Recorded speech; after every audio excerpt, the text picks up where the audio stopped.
Bapak sekalian, jadi Masya Allah ya, tadi kita bicara tentang kapiler. Jadi kapiler itulah sebenarnya yang menggaungi tubuh kita. Nah, yang menarik kalau kita bicara spesifik aja pada kondisi imun, ya, pada kondisi imun. Di saat seperti sekarang ini kita membutuhkan imunitas yang imunitas yang lebih baik. Jadi gini, saya akan jelaskan dengan cara yang gampang Anda cerna aja. Sekarang misalkan ya, di depan mana tuh? Di depan sebelah mungkin Washington DC lah, depan White House itu, ya. Misalkan di situ ada orang yang bakar kertas, ya. Bakar kertas itu katakanlah kertasnya segini, secuil gitu kan, ya. Cuil gini kan, kertas itu dibakar di depan kantor White House misalkan. Nah pertanyaannya, bakar kertas seperti ini, ya terbakar lah atau apapun lah namanya gitu kan, di depan White House. Kira-kira pertanyaannya, saya nggak tahu di Amerika pasukan khususnya apa. Sebelum mungkin pakai kata pasukan khusus kita aja lah, atau Kopassus.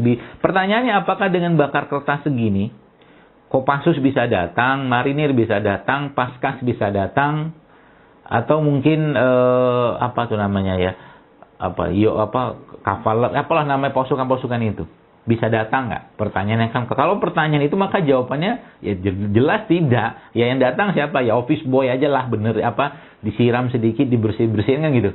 Oke? Nah, lalu pertanyaannya, bagaimana caranya supaya kertas yang kecil ini yang terbakar di depan White House tadi itu bisa menyebabkan atau bisa memanggil para pasukan-pasukan khusus tadi? Kalau pasukan umumnya datanglah, mungkin kalau misalkan ya kalau pengen manggil misalkan di sini kan hansipnya, babinsanya, kodimnya misalkan gitu kan. Ya oke, mungkin lah itu mah sudah hal lumrah. Tapi pertanyaannya pasukan khusus yang datang. Caranya gampang sebenarnya. Caranya adalah ajak orang, panggil orang untuk mengerubuni bekas bakaran ini. Oke? Lalu semua orang teriak panjang-panjang, besar-besar, gede-gede, keras-keras. Dia katakan, ada kebakaran, ada kebakaran, ada kebakaran. Terus dia teriak seperti itu. Ya, Anda bayangkan di tempat yang strategis seperti di White House misalkan gitu kan. Contoh-contohnya itu, lama-lama ya pasti akan datang. Orang kan terpengaruh dengan itu. Nah, baik. Apa hubungan dengan bekam? Ini yang seru sekalian. Jadi subhanallah, ya. Jadi ketika orang itu dikopak, gitu kan, dikop kayak begini, ya, jadi kop. Ini kan sebenarnya ibaratnya itu ya, kertasnya udah kita taruh nih di depan White House-nya, depan apa ya White House lah gitu kan, depan gedung tadi. Lalu supaya kertas ini terbakar, apa yang terjadi? Nah, kalau dibagi kulit kita, ya. Kulit itu supaya bahasanya terbakar si kertas tadi pura-puranya gitu kan. Jadi Masya Allah, proses pembakaran tanda kutip yang ada pada kertas pada kulit kita itu analoginya adalah penusukan atau penyayatan. Jadi sebenarnya ketika kulit itu dibekam, ya dikop gitu kan, dia udah manggil tuh, udah ngumpulin tuh pasukan-pasukan inflamasinya, pasukan-pasukan peradangannya. Subhanallah, kemudian ketika ditusuk atau disayat, maka keluar darah. Nah, keluar darah inilah dasar utama terjadinya bekam itu. Ya. Jadi proses perlukaan pada bekam, ya, dari semua teori yang saya pahami adalah teori inflamasi atau teori peradangan. Ada aja juga teori tentang tawazun, macam-macam lah ya. Jadi yang paling gampang itu kita jelaskan yaitu tadi teori tentang peradangan. Jadi ketika kulit kita dilukain, maka otomatis terjadi peradangan di situ. Nah, pertanyaannya, kita kan mau manggil pasukan-pasukan khusus nih, karena kita punya dua sistem imun bawaan sama sistem imun adaptif. Bawaan sudah di set up oleh Allah dari lahirnya kita, ya, dari apa yang masuk ke badan kita sejak dari kehamilan sampai lahiran. Adaptif dari apa yang kita dapatkan. Nah, dua-duanya ada, tinggal mau dipanggil atau tidak. Dan ternyata ketika orang itu sudah dilukain, mulai teraktivasilah sistem imunnya. karena peradangan atau perlukaan. Oke.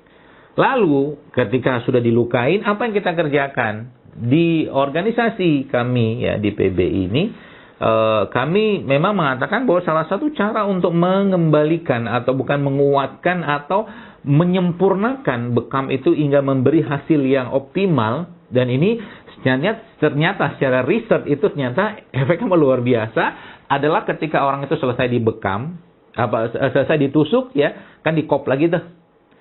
Apa yang dikerjakan? Nah, diambil darahnya, dibuang, disedot gitu kan dengan cupping, itu blood cupping. Nah, ini kan proses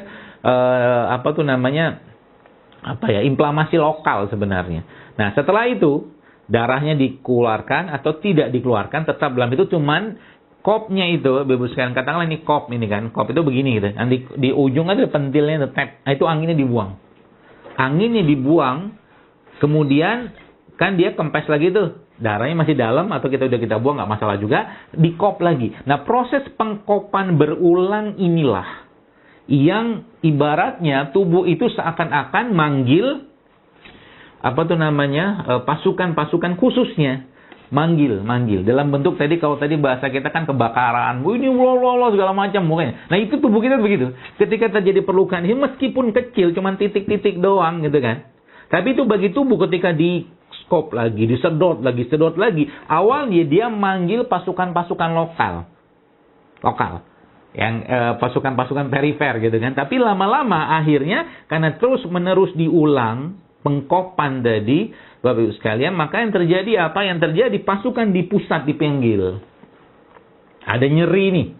Ada pengeluaran darah nih.